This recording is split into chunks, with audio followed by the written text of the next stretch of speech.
to revisit an old favourite, but with a different name and alternative setup. It is the Chaser pistol from Diana.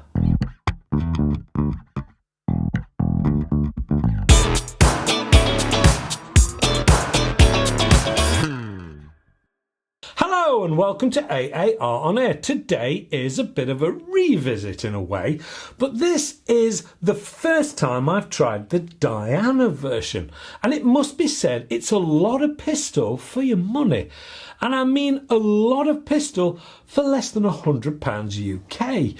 It is a full power pistol and very capable, and when I say legal limit I mean it's getting close to the legal limit of 6 foot-pounds. Let's take a closer look at it, shall we?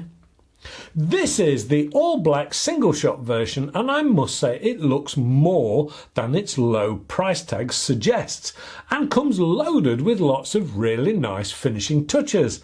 Stats first then, shall we? It tips the old scales at around 960 grams unloaded, which is just over £2 in old money.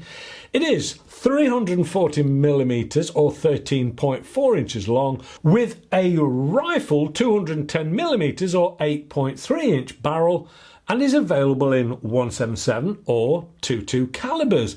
Again, I say rifle barrel. Now, it's not Mariana Trench kind of grooved, but it is rifled nonetheless.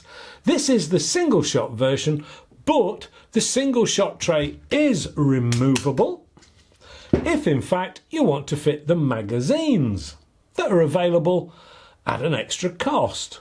They are, as I said, optional in 9-shot magazine in 177 or 7-shot in 22. It is CO2 powered using a single 12-gram unit. It's all black and very comfortable to hold and use. The top half is all metal and the bottom good quality polymer. From the front there is a cover for the threaded end to add a silencer, suppressor, moderator or whatever you want to call it. This isn't, however, a standard half-inch UNF thread though, and you will either need an adapter, which are readily available, or you're going to need a specific threaded item. It does have a bit of a bark, and depending where you're going to be using it will determine if you feel you need a silencer or not. That said, it's more of a deep-throated tonal bark than a simple high dB or volume sound, if that makes sense. Behind this is the fixed front open sight that mates up to the fully adjustable open rear sight. At this point it's worth noting that this is sat on a dovetail rail and is removable and could easily be replaced with a red dot or some other sighting option. This has a bolt action which is on the left hand side, which isn't interchangeable to potentially suit preferred left-handed style. No deal breaker though, not to my mind anyway. As I've already stated, this is a single shot tray version which is easily removable and is magnetic. If I was looking to get the best results from target work, I would normally use a single shot tray anyway. For use on this type of gun, the bolt is surprisingly smooth and very sure. It's simple and easy to use. It also feels quite satisfying to use. The trigger is all metal and is a 2-stage item. The first stage feels almost like a switch. Then the second has a nice pull weight of around 2.5 pounds and is really pretty good for such a budget gun. The safety is built into the trigger and it is a push-through item which is behind the trigger blade. Pushing it into safe by depressing from left to right simply and efficiently locks the trigger completely. Press it from right to left and the red indicator is visible and it's in fire mode.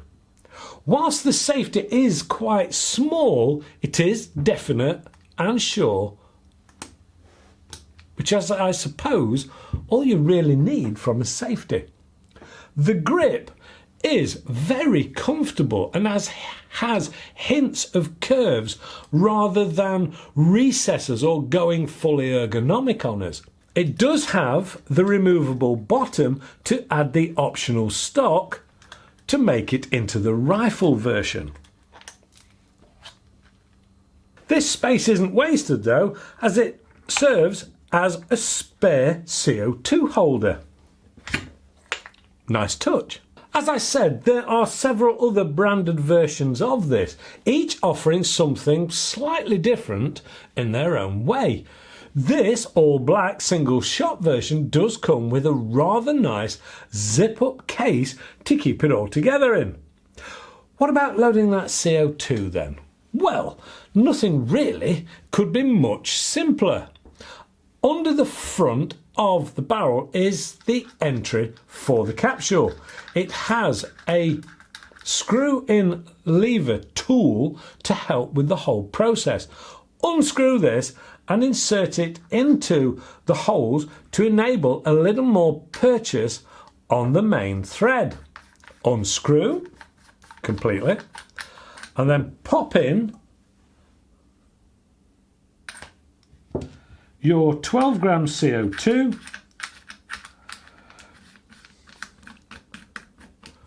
ideally with a drop of silicone oil to keep your seals in top condition. Then tighten the main thread back on and just use the smaller tool at the end to just tweak it that little bit more. Don't over tighten. It really doesn't need Iron Man strength, and too tight will eventually cause more damage. At this point, you're all loaded up. The one thing these usually have in common though is a good power output. Let's put this one over the chronograph and see what the Diana version has up its sleeve, shall we? With a full CO2 and on a colder autumnal day using 8.64 grain BSA Gold Stars, it saw 480 feet per second, which is a healthy 4.4 foot-pounds or 6 joules, which is very close to the claimed 5 foot-pounds or 7 joules, which, considering just how very cold it was on the day, in single figures degrees centigrade cold, it's likely to be a much better performing figure on a warmer day. Target time next then. Let's go out into that cold day and see what she can do over the 10-metre range. Now, just because my eyes are never that good on open sight, I thought I'd drop on a bit of a mini red dot to give it a better chance. Here goes. Diana Chaser, how cheap do you like your cheap guns? I mean, come on, less than 100 quid. And this thing is CO2, cold day, autumnal day, it's November, so it's not shooting at its best, bear that in mind. But single shot, yes, I've added a budget red dot. Why? Because these eyes are rubbish, and using open sights I really struggle. Let's put the red dot on. I've zeroed it approximately. Whoop. Single shot using lead. Let's see how we go on, shall we?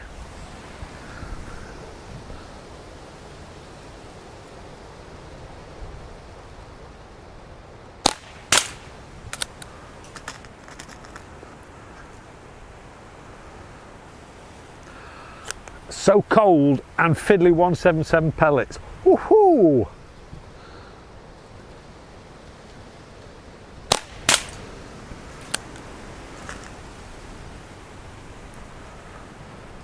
You can get the magazines for these, but I do find that a little bit more accurate if you use the single shot tray.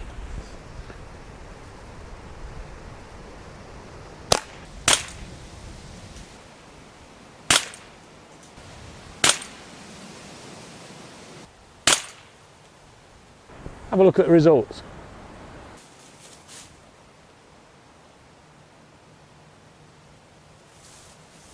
Now, I fail to see how anybody can be upset at that.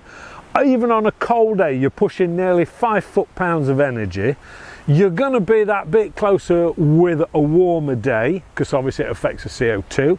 That accuracy, you know what, at 10 meters, I'm happy with that. I would be extremely happy with that. Now what I've also done, I've set up the paddock for a video that we're going to be doing on a 68 cal pump action shotgun. Yes, you heard it. And I was shooting out at greater distances to hit some of those targets. No problem at all. Brilliant, really. Absolutely. Top drawer budget gun. Why wouldn't you?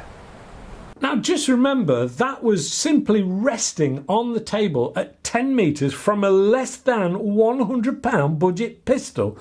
If you weren't happy with that, you're a tough audience. You know, I do like using these lower cost guns. Don't get me wrong, it's never going to compete with an AGT, Viroc or the like. But pounds per smile, these represent fantastic value. And I get an awful lot of pleasure out of these. And for someone on a budget, you really can't go wrong. It may be that you're looking for a replica, in which case this is not what you want. But if you're looking for a capable, well-made, ultra-budget, high-powered pellet firing rather than BB pistol, then this really does need to be on your shortlist. I could happily spend a day target shooting and plinking with this. It's also a pretty good gun to get the younger shooters involved in without spending all the housekeeping money. It's a cracking little all-rounder. I've thoroughly enjoyed my time with this one.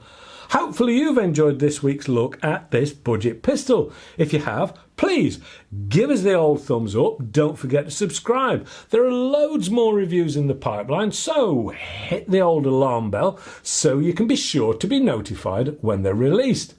Share it with your friends.